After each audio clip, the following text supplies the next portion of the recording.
have returned from my trip to Italy, and I definitely had an awful lot of fun with it. During my time there, they had a major election there and have apparently elected what has been described as the most fascist person out there since Mussolini. And in this case, it's a young woman, so it's kind of frightening to think about what might happen in that country at this point. Um, During my time in Italy, I had the opportunity to speak with a few people. One who really stood out in my mind was a young woman called Sarah. She works at a barista at a little place near where I was staying. Learned some things while I was there in my chatting with her. Um, if you're not aware, at least in Italy, there is no minimum wage. Her job immediately previous to this, she was working for the equivalent of $5 an hour. And the job that she has now, or at least she did when I was speaking with her, was about €7 or $7 an hour. Now, I know people talk about how fantastic it is that in Europe people don't get tipped and things like that. Do not think this is because their wages are high enough. According to Sarah, they are actively dissuaded from accepting tips and quite frequently will be monitored by their employers to make sure that they don't solicit or even receive tips. It's really a horrible thing. I asked her what her feeling was about the election, and she related that students are protesting, they are not going to school, and she said right now Italy is not a good place to be, it's a bad place to be. The new prime minister, or premier I guess, won't actually take her seat until about the 13th of October, the way that Italian law is set up. So I can only imagine between now, which is Monday, October the 3rd, and the 13th of October, that we may see protests ramping up to see what the response to that is going to be. It's definitely a different way of doing things over there. Yes, food can be less expensive, but keep in mind that employees are also paid less. So my normal breakfast was a croissant and a single cup of cappuccino, and that ran me average €2.40, which in the scheme of things isn't necessarily too much. But if you were just to figure that as $2 over over the course of an entire month, that's $60 a month. That's a lot of money.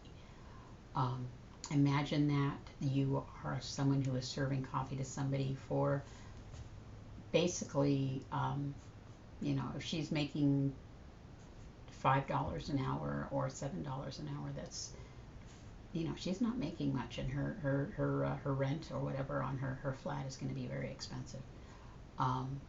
If you're going to travel to Europe, I would strongly urge you to find a way to slip some of these people a tip, because I think they would appreciate it.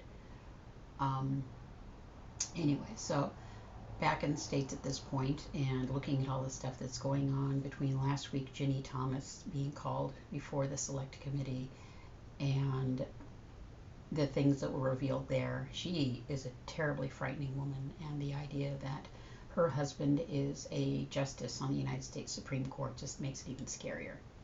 It really does frighten me that people like that are out there. She actually contacted people in the White House to encourage the Fat Weasel to try and stick it out and try and just stay in the White House. I mean, this is all kinds of crazy. Today, members of the Proud Boys are facing seditious conspiracy charges because of what they tried to do with the January 6th insurrection and all that. All these things are going on right now, and there are people out there who are trying to downplay it, which I don't understand. When you're in a situation where you've got people who are doing such terrible, horrible things, and they're being allowed to get away with it, there's something grossly wrong with that. So I will once again get on my high horse here. You need to get out and vote. You do. Every single election. Miss Sarah in Italy, with whom I spoke, I brought up to her that 64% of the Italian populace turned out to vote. And she said 64% of the people here are old people. So what does that tell you? That the young people aren't out there and voting like they should be. And this needs to happen here in the United States too. We all need to be out and vote. If you are old enough to vote, you have no excuse not to be out there voting. If you are of mentally sound mind, you need to be out there and voting. Because we don't need this kind of bullshit happening again. We don't need the crazy people taking over. We don't need a president for life, like a certain person wants to make it. A certain person wants to make this all dynastic and our great experiment will go away. And we can't let that happen. We have to get out there. We have to vote in every single election. And we have to vote for real candidates. No Mickey Mouse or Donald Duck or the none of the above or anything like that. We have to vote for real candidates. And we have to support them and do whatever we can within the law to support them. Nothing illegal, no violence, anything like that. We cannot be like those other people. We have to show that we can have a peaceful change of administration. We have to show that we can have peaceful elections. We have to show that we aren't like people like Trump and Putin and Kim Jong-un and all those people who want to be the person in power. And they're not there for everybody else. They're there for themselves. And only themselves. And I'm sure that's the case for this chick in Italy. She's there for herself. Whatever story she may tell, she's in this for herself. And you need to remember that's what's going to go on here. If we let it. And we cannot. So get your asses out there and vote. The general election, the midterm, is this next month.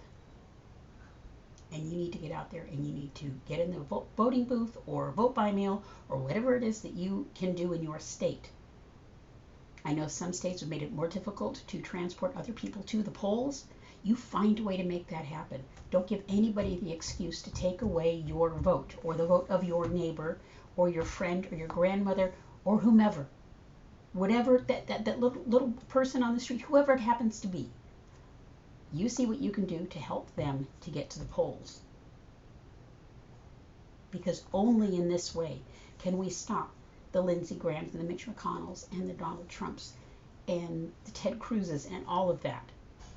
This is the only way that we can make things work. Anyway, it's a short video and I'm sorry about that, but I will get back at a later date with more. And I hope this finds you well. Bye now.